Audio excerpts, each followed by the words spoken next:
Well, I'm Fred Thompson, bringing you a little holiday cheer. No, I'm not talking about that kind of cheer. I'm talking about some good news about the economy. You see, I've been with the government in Washington, so I've come to understand the complexities of it all, the intricacies of the economy that may be over the head of the average person who only applies common sense to these matters. So, what's the good news? First, a little history. How did we get into this economic mess? Well, spending. We spent our way here. No generation of Americans have ever spent more than we have. Now, you've heard all the talk about people with the government's encouragement buying houses that they couldn't afford, and Wall Street repackaging those risky mortgages into riskier instruments and selling them to even bigger fools than they were, all based upon the notion that housing prices would go up forever. They were doing all this with unsecured borrowed money. If you work in tall buildings in New York and make millions of dollars every year, it's called leverage. If you work just about anywhere else, it's called living above your means. But housing was just the tip of the iceberg. For a good while there, it seemed that we were all on a national borrowing, spending, and consuming binge. We saved very little. And of course, then the bubble burst. But here's the good news. The government has figured out what we should do. More borrowing, more spending and consuming. That's right. We can spend our way to prosperity. The floodgates are now officially open. On borrowed money, we can bail out and reward irresponsible home buyers, greedy Wall Street executives, and big businesses that can't cut it in the marketplace. And the rest of us can just buy more stuff, to save the economy. Now, you may have noticed that the bailout plan changes every few days in Washington, but it's not like they don't know what they're doing.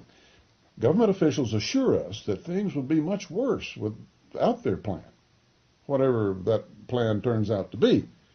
But it's not as if they're throwing money around indiscriminately. No, not just everybody can qualify for this bailout money.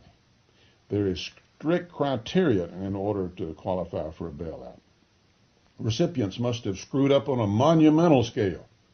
No little screw-ups will be rewarded.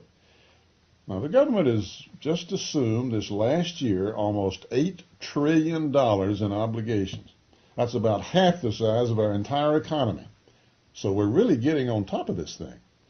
But our government alone can't spend all this money. You have to help. You will be required to spend more money too. This brings us to the miracle of the stimulus package. The government plans to borrow additional billions of dollars so that they can send it to us and we can turn around and spend it. We'll be encouraged not to save it, but to spend it immediately, thereby reviving the economy. Of course, this didn't work out too well in the Great Depression, but we're told by reputable liberal economists that it was only because we didn't spend enough. We're not going to make that mistake again. Now, there have been a lot of good ideas as to how to get this money into people's hands quickly. Some have suggested, for example, that we drop it by airplane.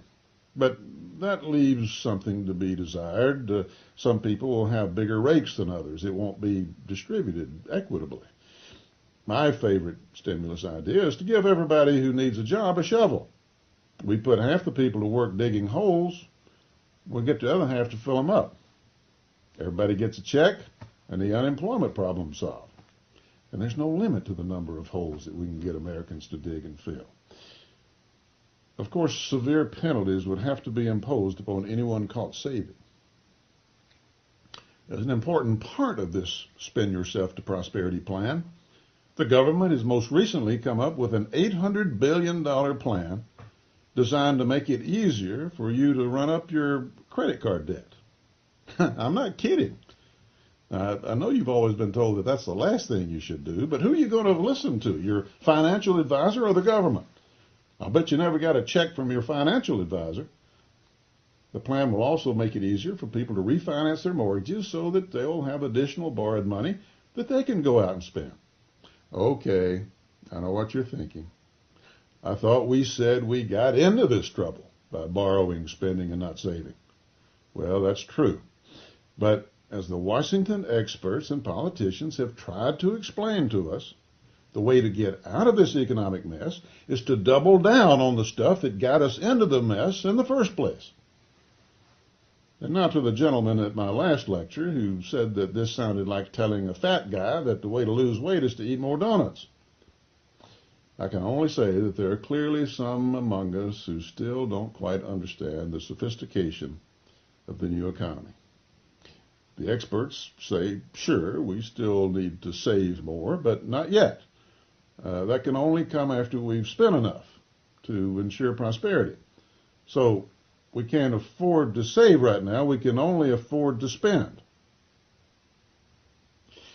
Now, for those of you who think that this sounds absurd and insist on applying outmoded concepts of common sense, I can only point out, to reassure you, that this is all being presided over by the same politicians, government officials, business executives, and economists who have guided us to where we are today.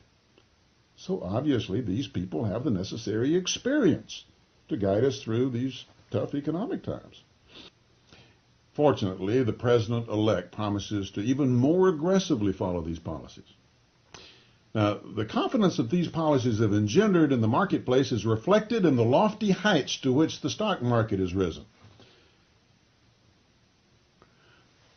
And for all of you naysayers out there who say that we can never pay off these new trillions of dollars of obligations when we already have a $30 to $40 trillion shortfall in our Medicare, Medicaid, and Social Security programs, which are on the path to bankruptcy, I can only say, yes, we can.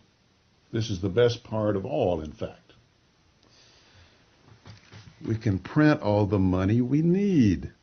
We own the printing presses. The government plans to create as much money as we need to cover all this. Isn't it beautiful in its simplicity? Now, of course, not too far in the future, we will have rampant inflation, and it'll take a wheelbarrow full of money to buy a loaf of bread, and the Chinese undoubtedly will see what's going on and quit lending us money, and our economy will collapse.